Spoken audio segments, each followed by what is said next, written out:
Our history is filled with many great pro-social leaders, but for the people of South Africa, the leadership of Nelson Mandela exemplifies the values of unity and social empowerment. Rolihlahla Mandela was born in Transkei, South Africa on July 18, 1918. Rolihlahla literally means pulling the branch of a tree, but more commonly means troublemaker. At the age of 7, a British schoolteacher gave him the name Nelson in an attempt to impose British culture and eliminate his African heritage. Nelson Mandela's father died of lung disease when Nelson was only 9 years old.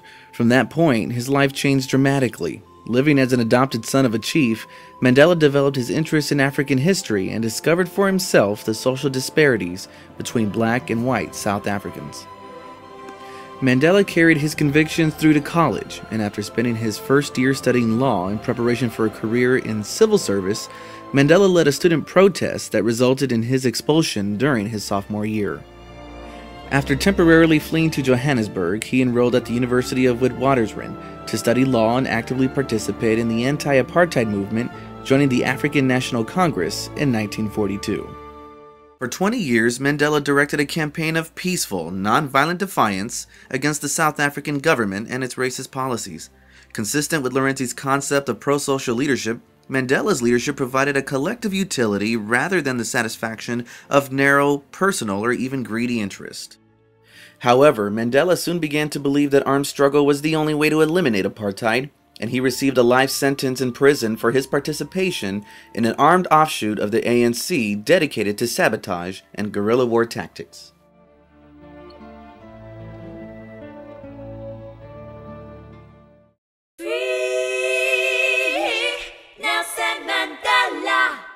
After spending 27 years in prison, Mandela was released and had successfully galvanized international support for the abolition of apartheid. Mandela exemplified pro-social leadership by focusing on rebuilding a united nation and not retribution against its persecutors. Mandela soon earned the honor of becoming South Africa's first black president during the 1994 elections. Facing the challenges of transforming a country wrought with internal social and political violence, Mandela addressed a cheering crowd stating, "I am your servant. It's not the individuals that matter, but the collective. This is the time to heal the old wounds and build a new South Africa."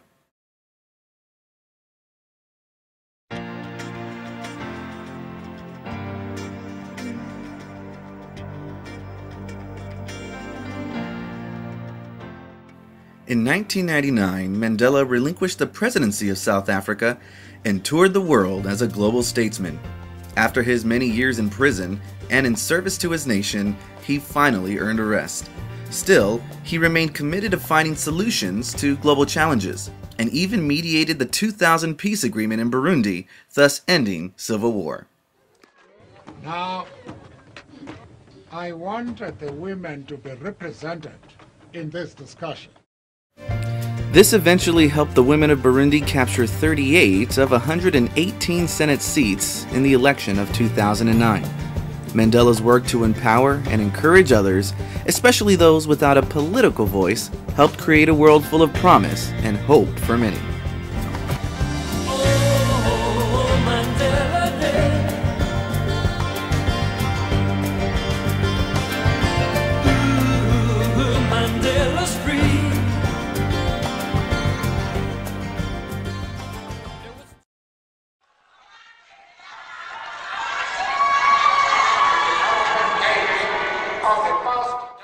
Mandela has made the AIDS epidemic in Africa a focus of his retirement, speaking to more than 60 audiences, addressing action and solutions to combat a disease that has infected 1/2 of the population in some African nations.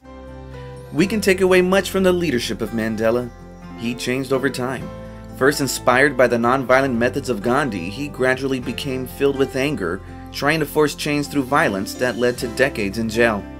His anger gave rise to his new style of leadership, finally pushing for reconciliation and cooperation between the rival factions of his country. It ultimately ushered a peaceful transition to a government representing all 38 million South Africans. He did not keep the power his people offered, but he returned it to them for the collective good.